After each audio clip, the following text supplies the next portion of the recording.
This may be the biggest thing that's ever happened. Wherever there is injustice, you will find us. Wherever there is suffering, we'll be there. Wherever liberty is threatened, you will find the three AmiVO's. Dave McRae, Garnet Williams, Mike Pongracz. Separately, they are humble Canadian voiceover superstars. Together, they are the three AmiVO's. Ladies and gentlemen, here we go. And now, the AmiVO's and Friends Super-Funtastic Happy Hour VOdcast. everyone ready? Yeah. Hit it. So, we're gone for the summer, and Yes. there's somebody back here. I hear like creaking. What the hell? There's someone's back. Sorry, I was just dusting the cobwebs off my mic here, and No, but it's funny. Who hired the cleaning lady for the AmiVO headquarters? I don't know, and I don't even think it's a lady. Okay. Not that you need to be a lady to clean. No, Mr. Griffin. kitty, kitty, kitty, kitty, no kitty. Well, isn't that nice? And with that, welcome! Welcome back, Peter. We return with the AmiVO's and Friends Super-Funtastic Happy Hour podcast. I am AmiVO Mike Pongracz. To my left, AmiVO Dave McRae. Welcome back. I'm gonna get sued by Seth Probably. MacFarlane. Okay, let's start. Welcome back, ladies and gentlemen. AmiVO Garnet Williams in front of me.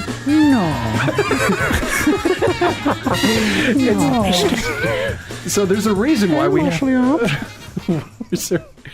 There's a reason why we haven't done the show. We haven't done the show for a couple months because the summer got in the way. It's not you, it's did. us. You did, yeah. So you know, it's not you, it's us. Yes. This is like breaking up with a girlfriend. Yeah. But we're getting back together. So yeah, the summer Reluctantly. The summer has been a busy one, and we just between work and family and moving. In the case of AmiVO Dave here, Yeah. Yes. it's just we haven't had time to connect. But fortunately, we are back in the saddle, Aerosmith, and ready. in the saddle again. The country version of Aerosmith. Back at it again. Very excited.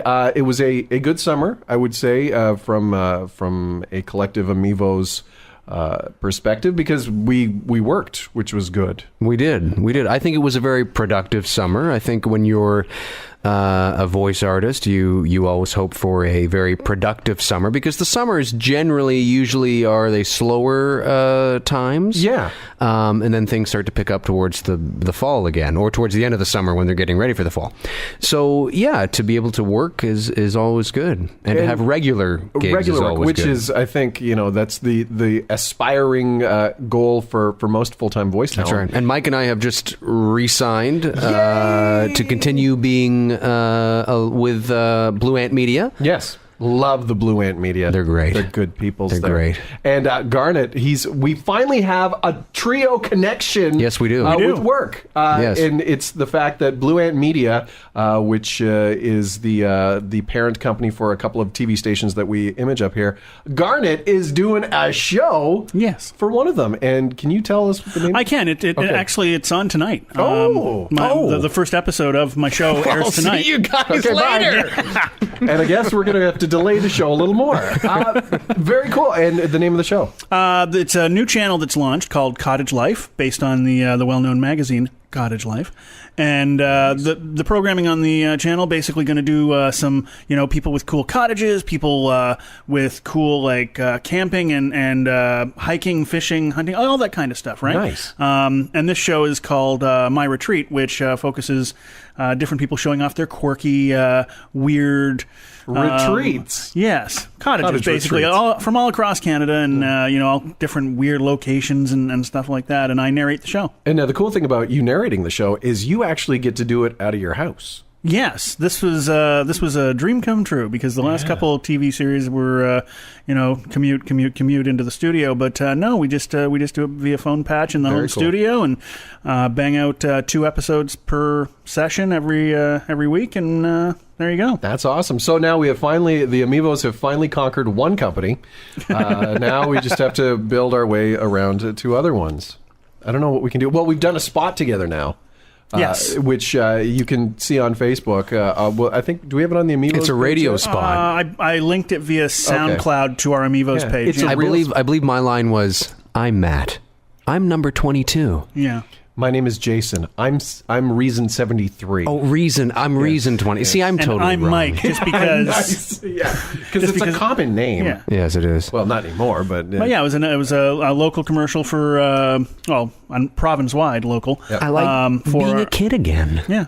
That's statewide for you people. Yes, and that's for Big South Brothers. of the border. Yeah. Yeah, for Big Brothers Big Sisters organization. Very So, cool. yeah. Which is Fun. funny because I was talking to my girlfriend a couple of weeks ago about how over the years I've always thought about becoming a Big Brother. Oh, very cool. Yeah, I haven't made a definite decision whether I would 100% do it, but it's always crossed my mind. Nice. So it's kind of funny that we got a chance to do that ad. Maybe it's a sign. Ooh, Maybe. it's a sign. Maybe it's saying, I've always do the Big Brother ad. See, he's got the trailer voice going already. Yeah, I know. And this is it's excited. Well, it's exciting because this is something that we actually teased in our last VOdcast because we had planned at the time our next guest was going to be the guest that we have on the VOdcast today. It's just taken 3 months or so to get to that point. Yeah. And perfect timing because he's having one heck of a couple of days here, and his career has taken a nice little jumpy blip. Thanks to some viral video that's hit the net, the epic movie trailer prank. Our guest on the VOdcast today, Jon Bailey, and I don't know. I hope we don't get right into the trailer stuff because I think every interview that he has, I take nothing away from the other interviews. No. But it'd be kind of cool to talk to Jon about who he is and where he's come from because for people that may know or may not know, AmiVO Dave and I, we kind of got to know each other through voiceoveruniverse.com. That's right. And around that same time that we kind of got on there, who else was on there? It was Lindsay Reese. Reese, who's now Lindsay Shepherd. So that's kind of where we sort of all met. And Jon Bailey, I remember Jon when he started on that site, and I went and it was a really popular site. It was.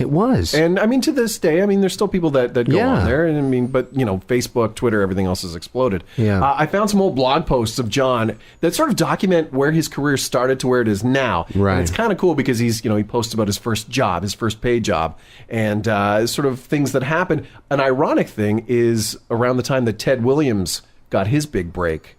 And all the haters that were hating on that. He wrote a nice blog about the haters. Yes. And it's kind of interesting to see now that Jon, who has this viral video, getting a little bit of exposure, which I hope he'll talk about. For sure. But, and now he's got some haters too. I don't want to say haters, but some people that have...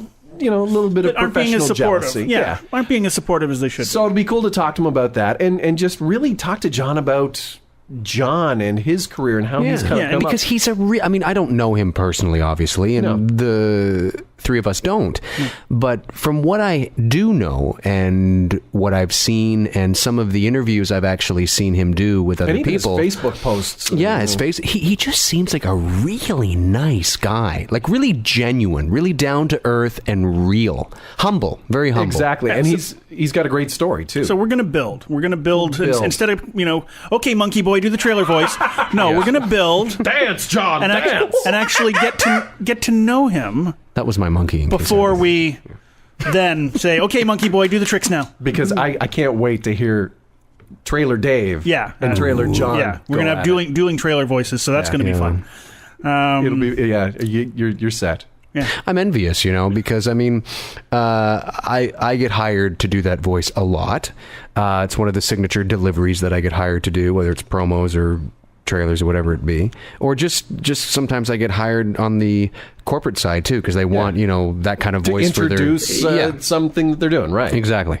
And but of course it's usually although with the exception of Encore Avenue, which is the movie channel I do imaging for, where I have a lot of creative fun with that. They're great writers and they write all sorts of fun stuff.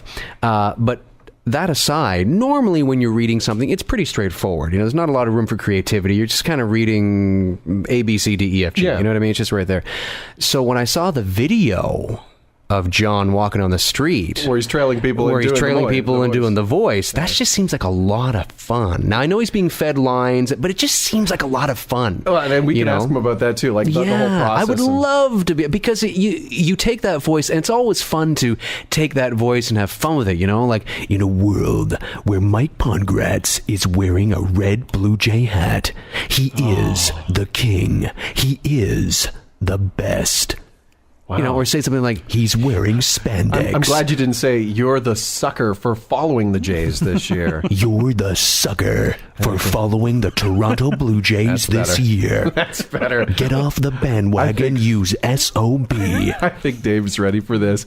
We're going to go and... but it's fun to do that kind of stuff. It's totally so fun. John has fun with it, and I look forward to talking with him. It's going to be great. We've got an Amiibo iceberg tip. Before we do that, and when we come back after the break, Jon Bailey joins us on the AmiVO's. Come on. Oh, come on! Come on. Come on! Summer break. You suck. Jon Bailey joins us on the AmiVO's and Friends Super-Funtastic Happy Hour VOdcast after this. The free AmiVO. Warning. We'll be right back. Changing the voiceover industry one toque at a time. We're gonna take a little break, but we'll be back in a while, so don't nobody go nowhere. Here's another 3 AmiVO's iceberg tip. Hey there, it's Amiibo Mike.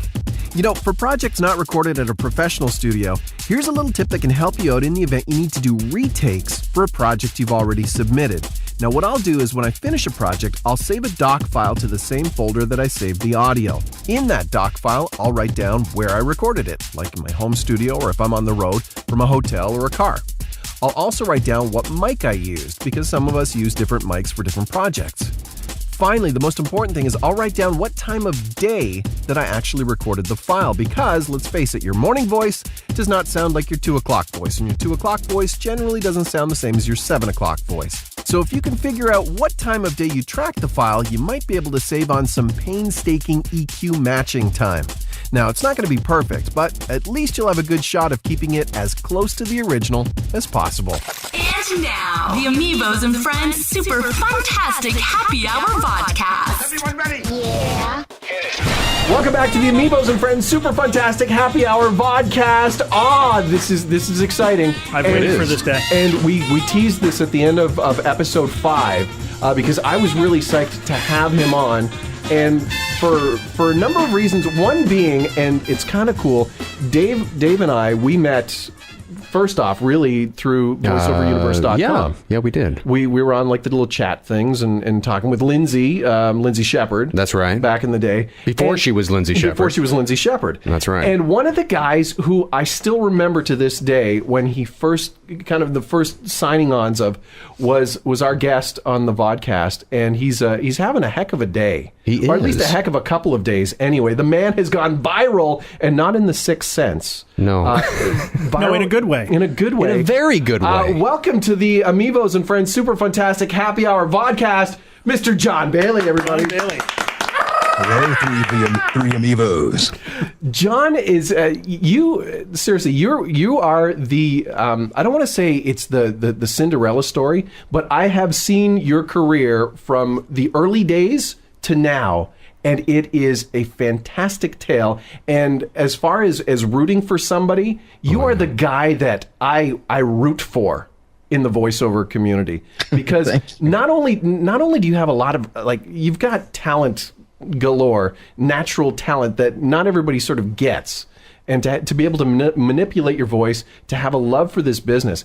But you are just such genuinely a nice guy with zero ego and a huge amount of talent, and you can't not help wanting to root for good things to happen in your career. Yes, I know. I love it too. It's just a great story. I can't help but stop in the mirror every day. Look how awesome I am. Oh Lord, it's hard to be humble. No, I never forget where I came from. I've gone so far from flipping chicken at Chick-fil-A and burgers at Steak and Shake to doing movie trailers that are in theaters and on television, and getting to meet some of the greatest voice actors in the world, some of my favorites, like Peter Cullen, the guy who inspired me as a kid, and getting to be in video games that have won multiple awards, and it's it's surreal. Yeah, John's a small Transformers fan, in case you guys didn't know. Just a little bit. I knew I'm not that, a hardcore actually. fan. I couldn't tell you what happened in episode 27 at minute 326, but you know. But enough. Now, when we talk about VoiceOver Universe, I in preparation for this, I wanted to dig back because I do remember back when you were JC Bailey on VoiceOverUniverse.com. I think when you first signed on. Now, you actually document a lot of your first steps. Your first VO job, correct me if I'm wrong, Texas Steakhouse.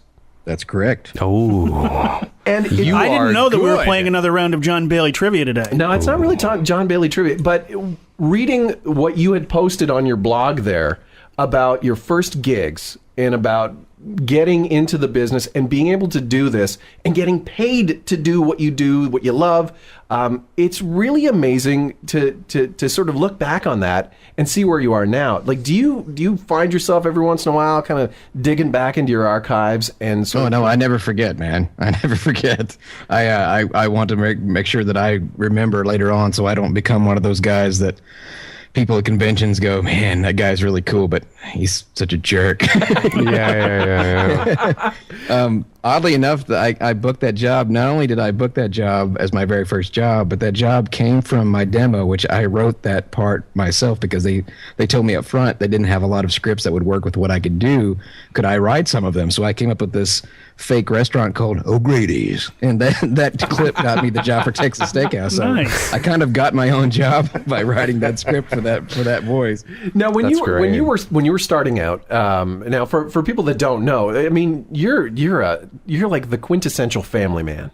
You really are. You've got an amazing family. Your wife is, the way you write about your wife puts a lot of married guys to shame because they should Tell her that.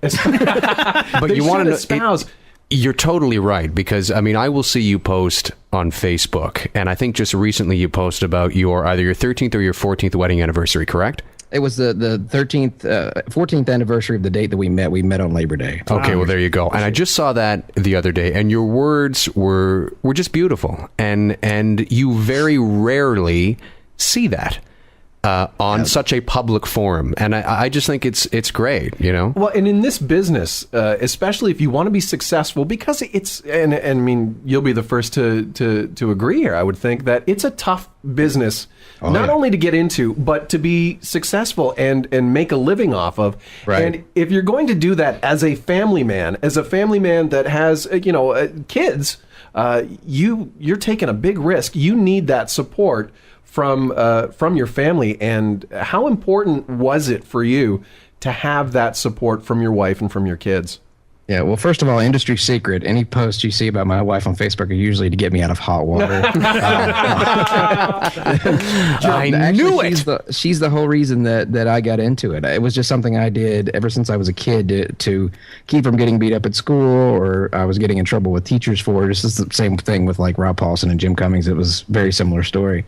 And it was something I impressed my future in-laws with. I was like, well, I'm already nervous. I might as well, if I can make them laugh, maybe they'll like me. So they were very big into politics. So I hit them with a lot of George Bush and a lot of Bill Clinton and a lot of George W. Sr. or whatever his name is now. And just whatever it was to make them laugh. And I remember my future father-in-law at the time telling my wife on the side, he's like, this guy's really funny. I like him. I'm like, good, then I did what I was supposed to do. That's great. And and then whenever the MySpace ad popped up from the page that she made me for a studio that had a location here in Memphis, she's like, you should go do it. And I'm like, nah.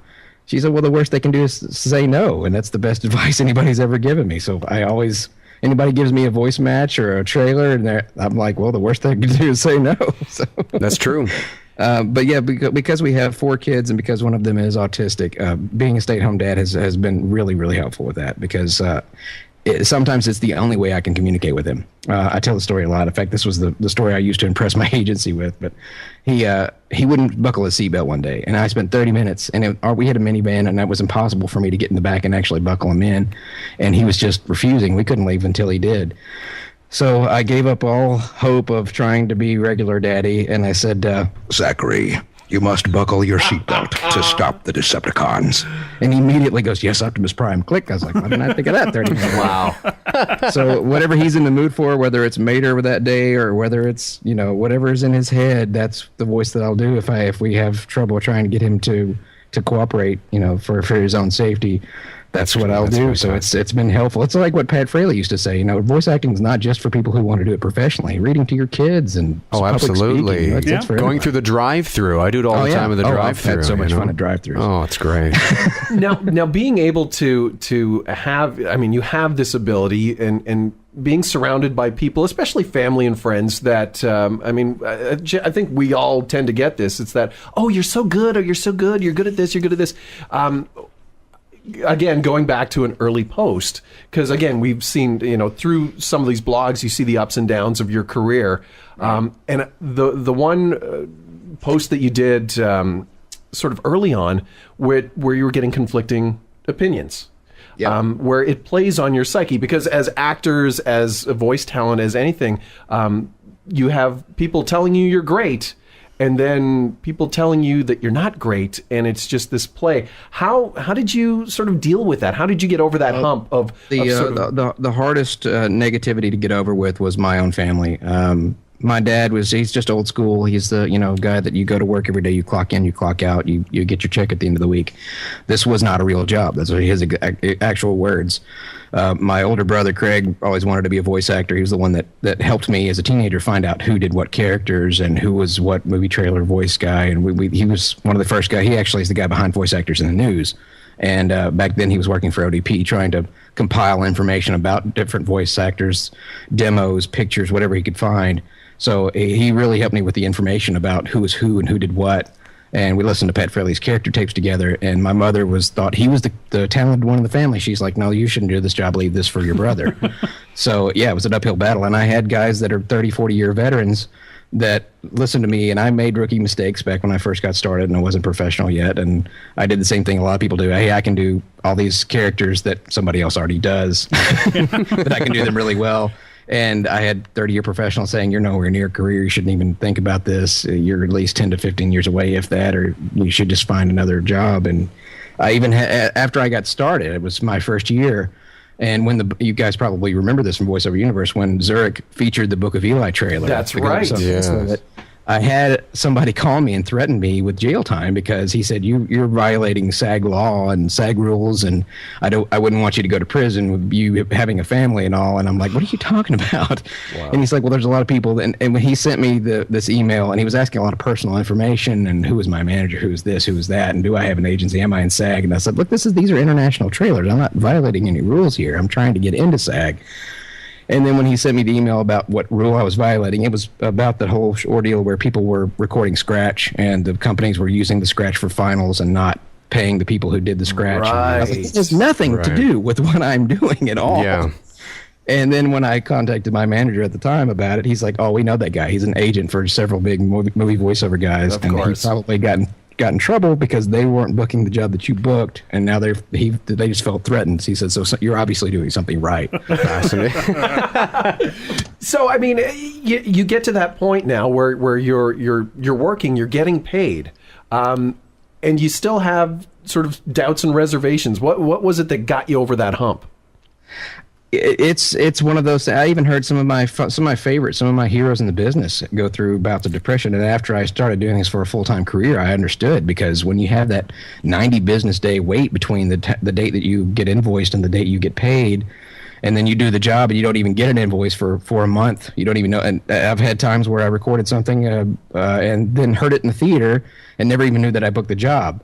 And then they go, oh, yeah, you got the job. And then it'd been 2 months later, so that's 2 months longer that I had to get paid. And, wow. When you're not Brad Pitt, you don't have $1 million checks come in the mail every week.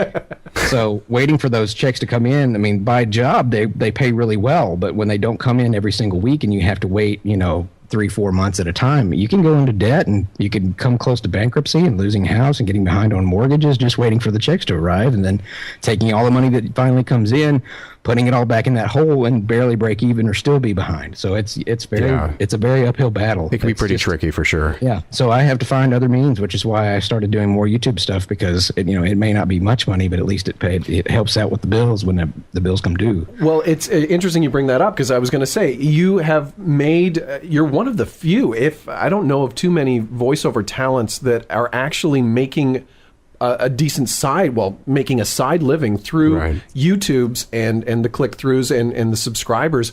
Was that just something that you came up as part of your marketing plan, or was that... That's where I actually started. My biggest breaks all came from YouTube, believe it or not.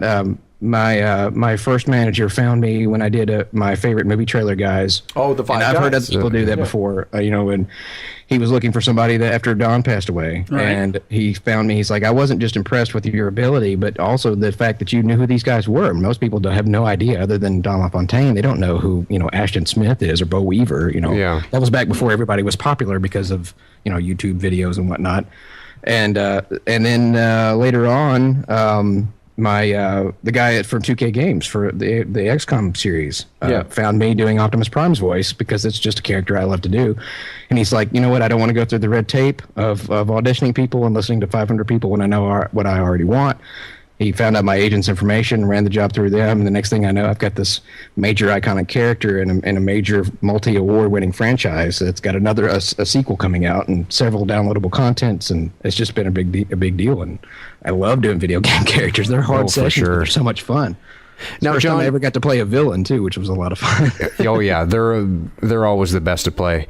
John, now recently you've just obviously on Facebook the other day, I saw the YouTube video of you, the epic movie trailer voice prank, I think it was.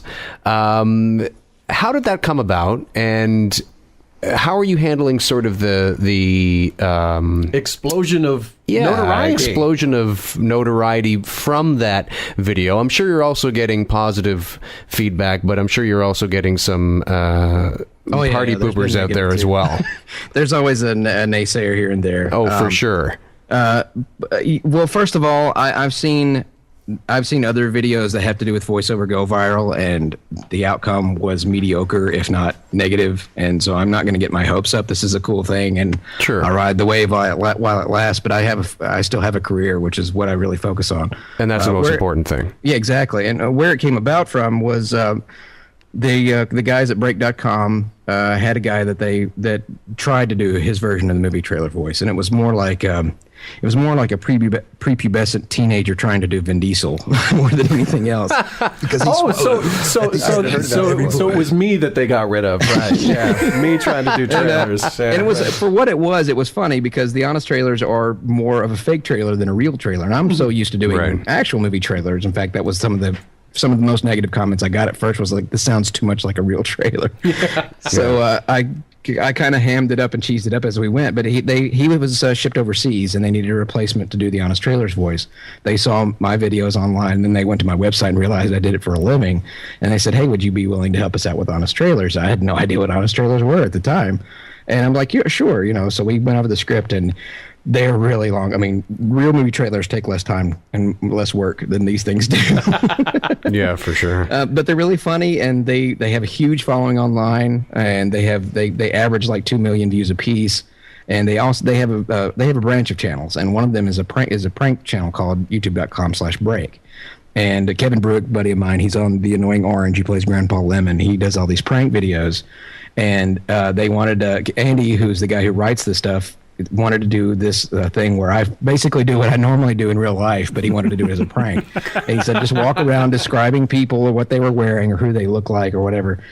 And I was like, this to me, I was like, well, I did this. It's funny when I'm around friends and I know the people, but when with complete strangers, I just didn't see how that was really even going to be funny. So I'm like, okay, what's your dime, So they flew me out to Comic. My deal was they paid for my way to Comic-Con if I would do this prank video. I'm like, nice. Free trip to Comic-Con. The barter system. I like it. And a free hotel room. So I got a hotel room and a Comic-Con trip out of it. So that was perfectly fine with me because I get professional passes every year. And it's my one thing my wife looks forward to because I'm lucky enough to get a guest pass. I know to get in early. Very smart. So they sent me down the crowded streets of San Diego. And just between us and the people that are listening, there was a lot of technical problems because there was other productions going on close by, which is obvious because it's Comic-Con. So I just had the headset wasn't working the entire time. So some of the stuff I just had to improvise. So nice. I got to the point where I just had to find people that looked like somebody or had something unique about them that I could make up a fake trailer about.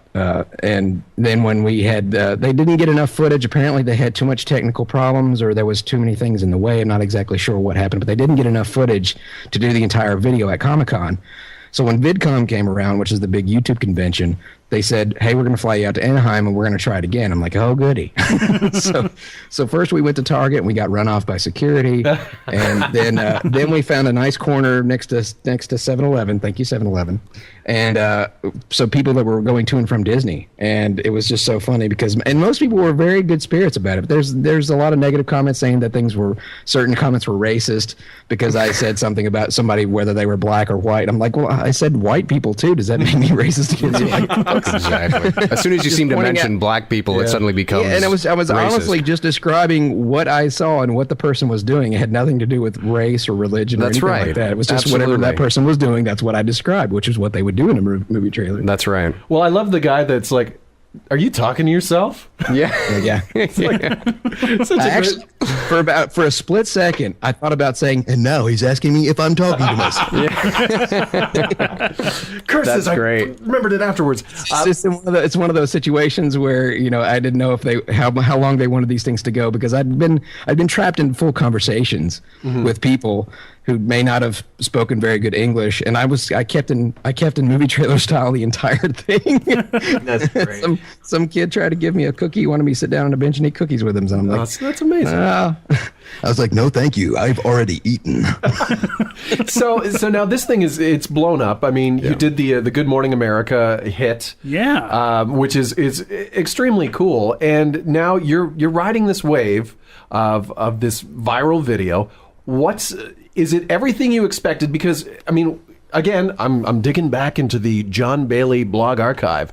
Back in the days when Ted Williams had his monster break, you wrote this very nice blog post about people that were very negative about the success that he got out of it and all the attention. Yeah, everybody should get a second chance. Don't rain on anybody's parade. And there's people that are working hard to get where people are. But I guarantee you, I have enemies out there in the industry that are jealous or angry because my career has gone smoothly in their eyes. Because and it was all about right place, right time, and who I knew. It wasn't necessarily me, but my first manager pushed my career 10, 15 years forward. I didn't know that, and I had nobody to compare myself to as my career progressed. So I just figured, well, this is like this for everybody.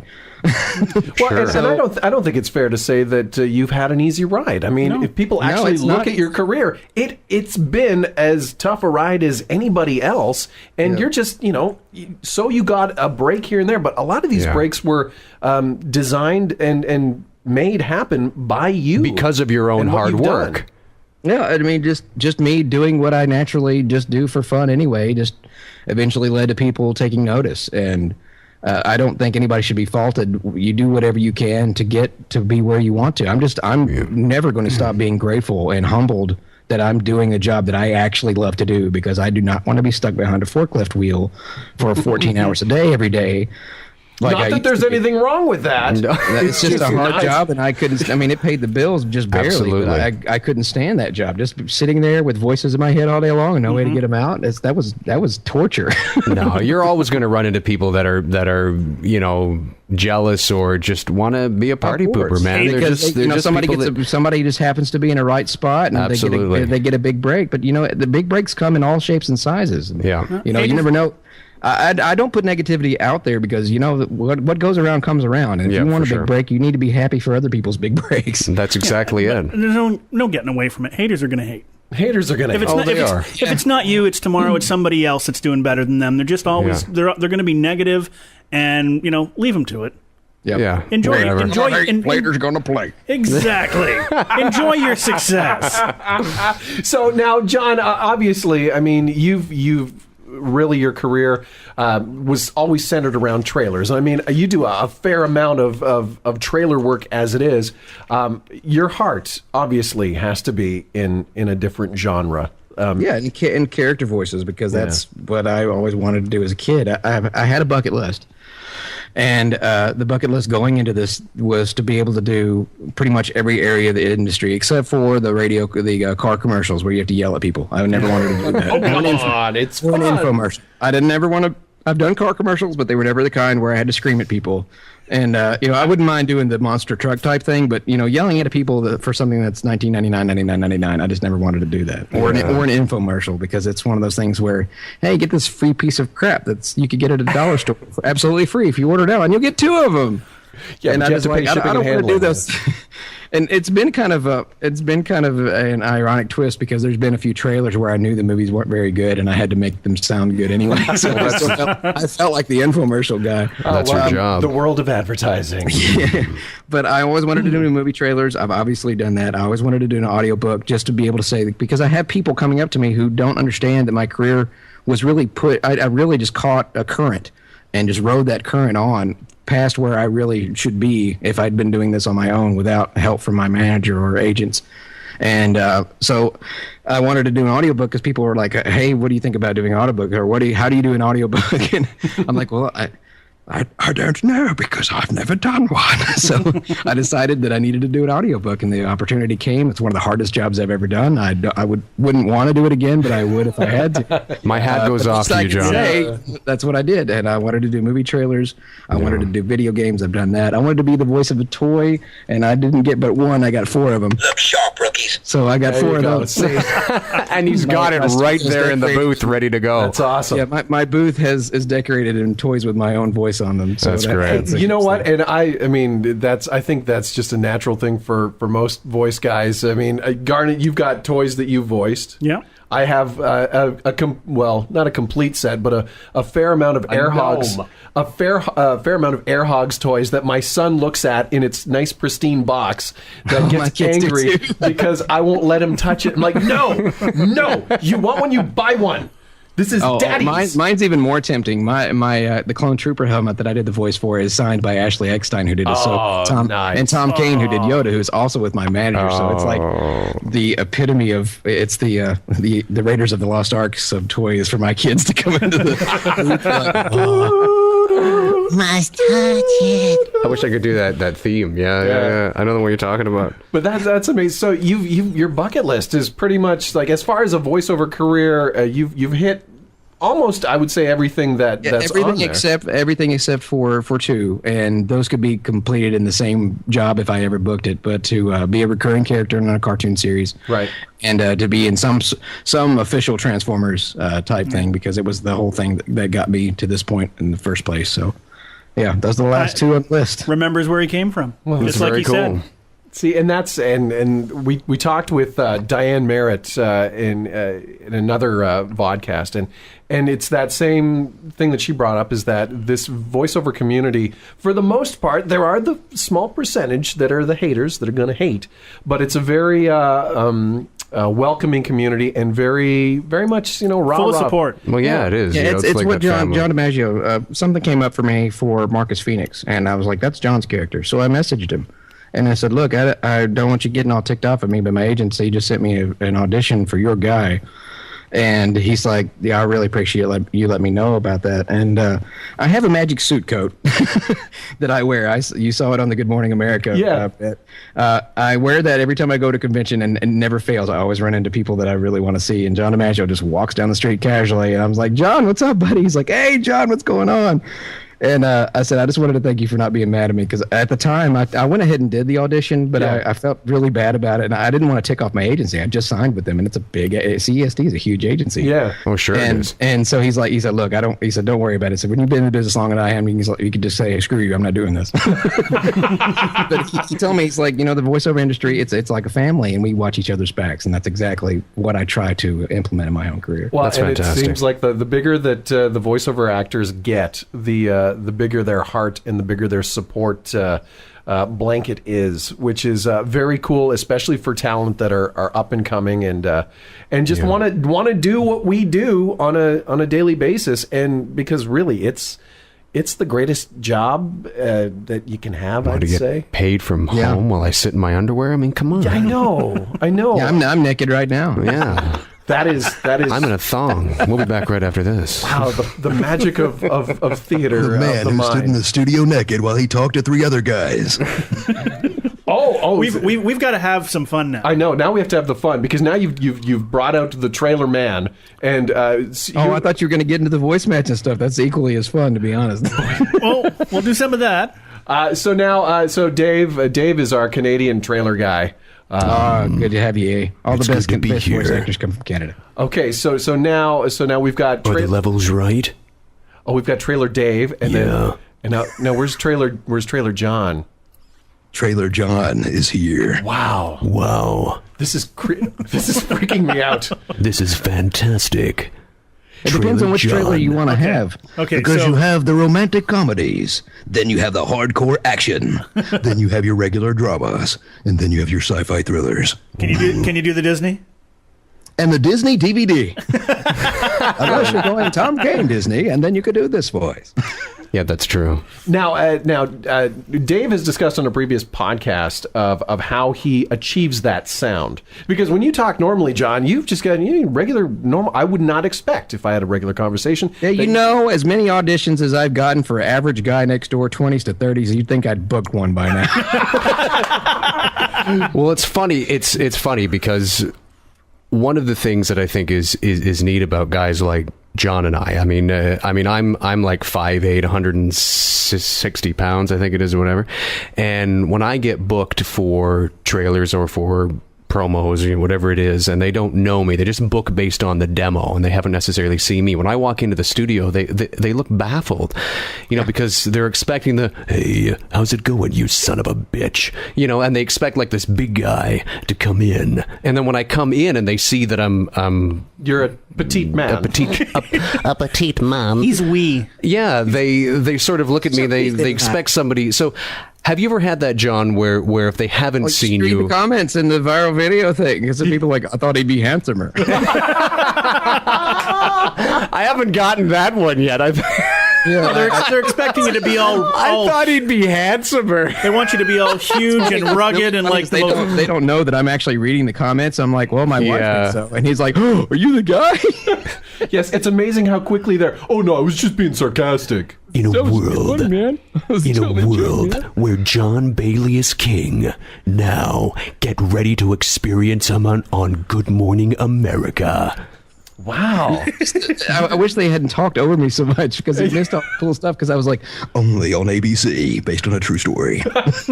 Oh, yeah. Now, something I wanted to ask you, John. Now, for me, I started doing the trailer voice when I was like 14, and it's sort of like it's nowhere where it was then. I thought it was really good then, but then of course, as you grow into it, right? You practice it and you grow into it and you sort of find your own. And I was just curious, for me, because I don't naturally talk like that, which you don't either. Whereabouts in your voice or in your throat do you get that? For me, it's really funny because I always find that it's coming from like the right side. And if I was to turn my head, too far to the left, I would lose it. But if I keep it at a certain spot, it's usually always comes through. Whereabouts do you find that? Mine comes from my balls. I'm kidding. Yes! Yes! Best answer ever. That is the best answer ever. 15, 16, and my brother introduced me to Pablo Francisco. Yeah. And then I actually heard Don LaFontaine, and I realized that Pablo's version of Don is not actually Don. That's and right. You probably won't hear many people say this, but it seems to me like Pablo Francisco merged Hal Douglas and Don together into a love child. Yeah. Yes. Because Don had that hard edge, and Hal had that soft edge. Yeah. And you combine them together to get a little tortilla boy. Yes. So I was like, well, that's not really it's both guys combined. So I started then practicing Don's voice and Hal's voice.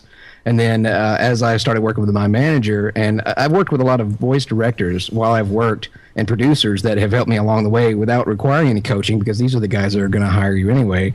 And it wasn't until Inside Job where I really had, the Jon Bailey sound. And when Inside Job came along, it was Inside Job, winner of a 2011 Academy Awards, a powerhouse, daring, Inside Job. And it's not really much different than my own voice. It's just a little bit lower. It's a little bit lower. It's more. It was something Peter Cullen said in an interview. It said that he goes down deep in his chest, And It's, you know Peter what? Cullen's the same way. He's only like 5'5", 5'6". Yeah. He's a little bitty guy, but he sounds like this. Yeah, it's a very good point you make, because with me, I don't strain to do it. People are like, "Oh, it looks like it's painful." I'm like, yeah, because I was just doing a Halloween promo for a movie channel that I do work for here, and I auditioned for that.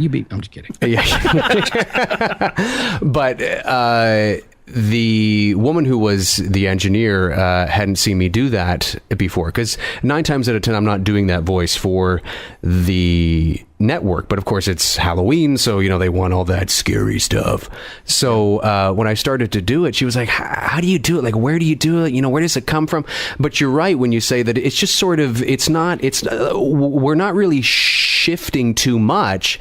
It's more just kind of going down here and hello. Yeah, I try not. You know what I mean? It's not really It's not like it's a stretch for us. It's not like I'm swallowing my voice into this other character or summarizing any demons from the unknown. That's right. To come up with this awesome voice. It's just, it's honestly a physical thing down in the bottom of your throat that goes into your chest. It's like the opposite of high falsetto. It's That's just right. a low falsetto. It's the same way. It's the same thing that Frank Welker does when he slips down into Dr. Claw, because it's that same. Yeah, it's the same, and I've tried to teach people how to do it, and it's impossible, which is job security for me. So See, that's it. You mentioned We should have a conversation. Jeez. We should talk like this all the time until my wife gets sick of it and divorces me. Now, you mentioned ADR. Voice matching, stuff like that. What's some of your favorites? Oh, Jeff Bridges has got to be one of the most fun that I've ever done. Oh, that's cool. Mr. Hyundai. That's cool. Yeah. Yeah. Because I got to be the guy in R.I.P.D. I'm not sure which I have to shoot you between. That kind of sounded like a bit like John Madden. Jeff That's Bridges. actually, I'm the first person that ever nailed that. I got to Jeff Bridges from doing John Madden's voice. Oh, really? That's great. I can't do Jeff Bridges Good at ear. all. And they sent me the script. And then I noticed when I was watching the guy from Mad TV that does it all the Frank time. Caliendo? Frank Caliendo doing his version of John Madden. So I noticed the John Madden guy right here, and you got the rooms, you got 3 meals over here, boom, bam, did some friends and that. Ace the place started. And then I realized if you change that voice just a little bit, you got Jeff Bridges. And I never realized that before. There you go. And my wife got sick of this because we went to see RRPD and I talked like this all day long. Now, here's because you're able to manipulate your voice, and I get in trouble for this when my wife and I we take the kids down to Florida. We'll stop in some of the southern states where there's a distinct accent compared to what we're used to, and I find I'll slip into that accent. Do you have that same thing if you're in Have a you ever city? seen The Masters of Disguise? That's Dana Carvey, isn't it? Yes, Yeah. that is me. That's Every time I get around somebody with a unique voice, I cannot help but start to sound like them. And does your My wife gives me the eyeballs, and she's like, "Stop it!" That's exactly it. I get would you stop? You're not from here. And I'm like, I just can't help it. It's just, I hear it. Because become she's a big Brother fan. And they got this one guy, Judd, on there. He's from downtown Tennessee. I can sound just like Judd, I tell you what. And she's like, would you stop? And then she starts getting tickled. I was like, you like when I do Judd, because Judd's going to make it all the way to the Final Four, baby.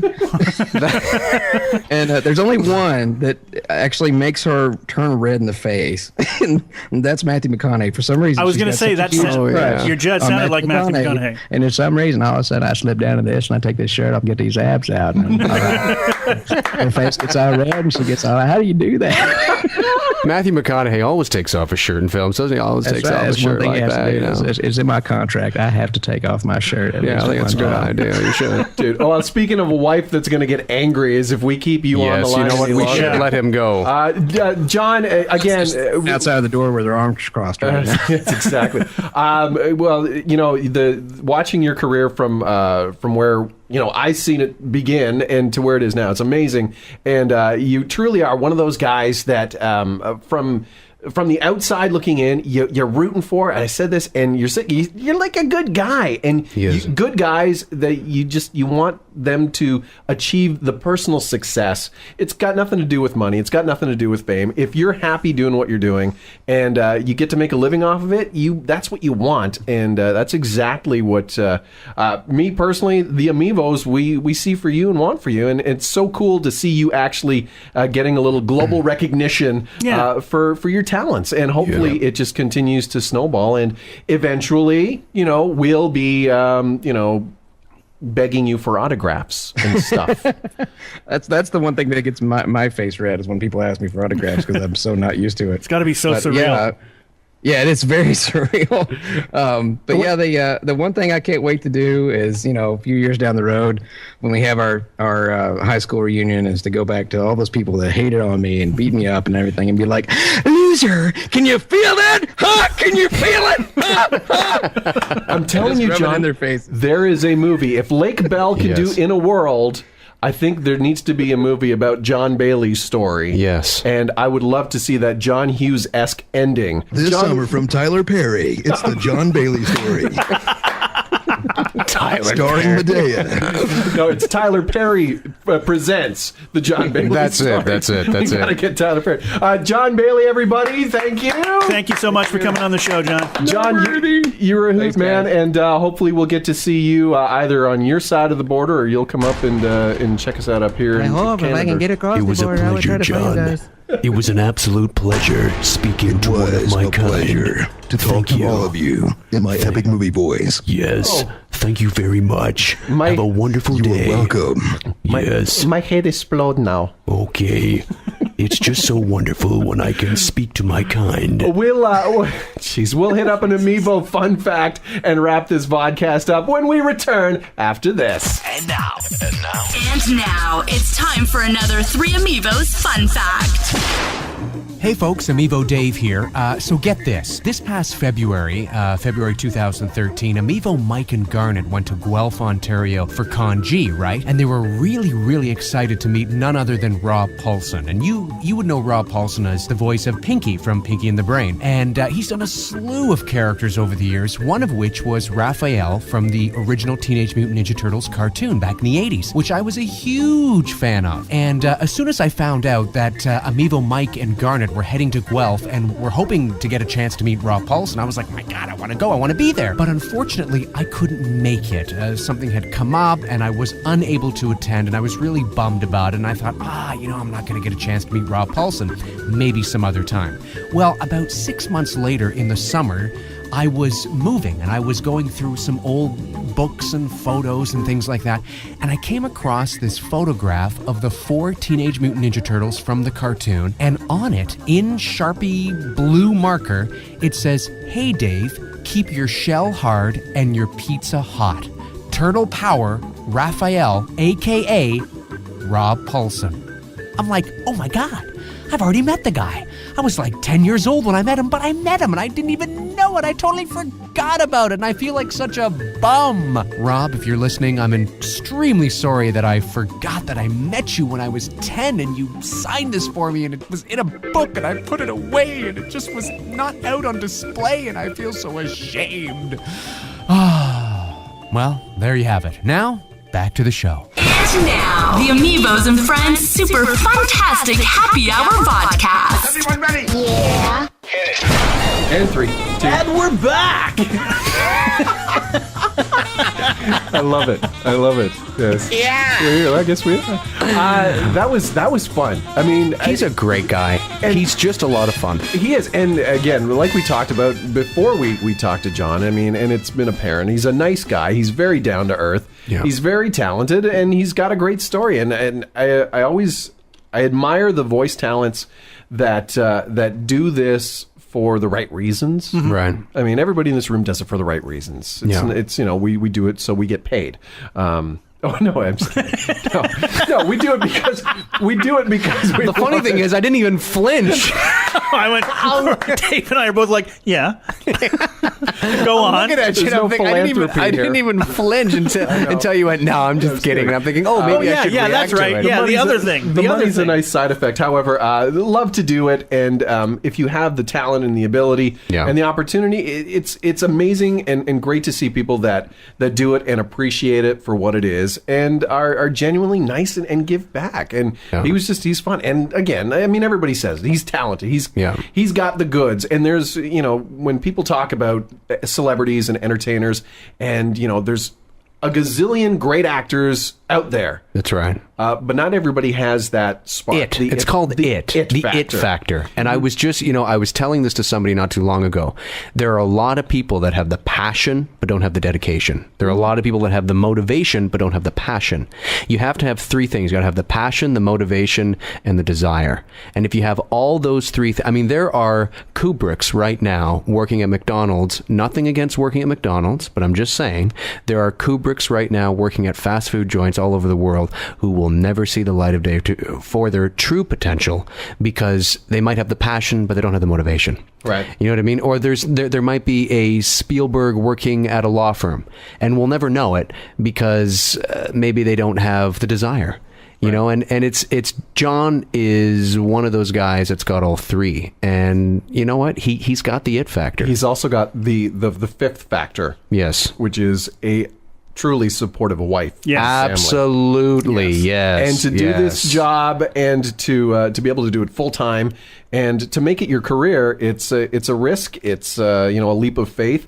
And especially if you're in a relationship, if you're married, if you have a girlfriend, it helps to have that support factor. And it sounds like Jon does have that. So kudos to him. And hopefully this viral video will take, give him a little extra push. Yeah. And he'll remember us, AmiVO's, on his rise to the top. Yeah. So, and maybe the three of us can go to Los Angeles, or actually he lives in Memphis, right? I think so. I don't know. Oh, he'll be living in Los Angeles. Oh, he'll be in L.A. Oh, he'll be there. And then we can go stay in like his pool house. Pool house. Yes. Yeah, we'll go stay there, and then Jon and I'll stay up till the wee hours of the morning, going, "Hey, what's going on?" That was creepy. That really was. It was freaky. I got goosebumps when they did that.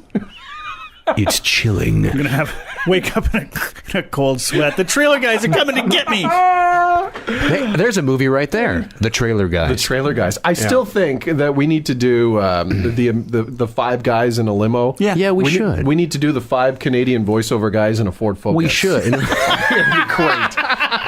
And each of us with a different, because we're not all movie trailers. No. Yeah. No, you're right. You're right. And there's a couple of other Canadian actors, voice actors that we know we could probably. Yeah. The same guys that we all kind of get put up for the same stuff. Exactly. That's right. Five guys in a. I'm trying to think of something that rhymes with guy. Some cheap car. 5 guys in a. Well, Dave's going to work on that. Well, Dave's going to work on that. Too long. Hopefully, we'll have an answer for you. Exactly. Dave, the website for you? DaveMcRae.ca and thevoiceman with 2 N's.com. Garnet. I am at WilliamsVoiceovers.com. The3amivos.com is our main site. You can also email us as Dave gets a phone call already. Oh, it's from the girlfriend. Oh, there you go. See? Happy wife, happy life. 3amivos.com. 3amivos at Gmail. The3amivos at gmail.com. No, it's 3amivos at gmail.com. The Twitter handle is at the3 Right, and the password is. Oh, wait a minute. I'm still at allthingsmike.ca. But it's changing. Soon. Are you still at all things like that? For Amiibo Dave McRae over here. Goodbye, everybody. Amiibo Garnet Williams. Ole. Oh, wait, no. You know what? Hiatus? I'm starting fresh. Oh, forget it. I'm Amiibo Mike Pongracz. You're not breaking a twin. Till next we meet, a big and hearty Ole! I did it anyway. We are finished. We are over. It's over. The AmiVO's and Friends Super-Funtastic Happy Hour Vodcast has been brought to you by the 3 AmiVO's. Show's over. It was written, recorded, edited, and produced from deep within the Great White North by Dave McRae, Garnet Williams, and Mike Pongracz. Are we going bye-bye? For more AmiVO fun, questions, or comments, check Check us out online at 3amivos.com. On Twitter at the 3amivos. Until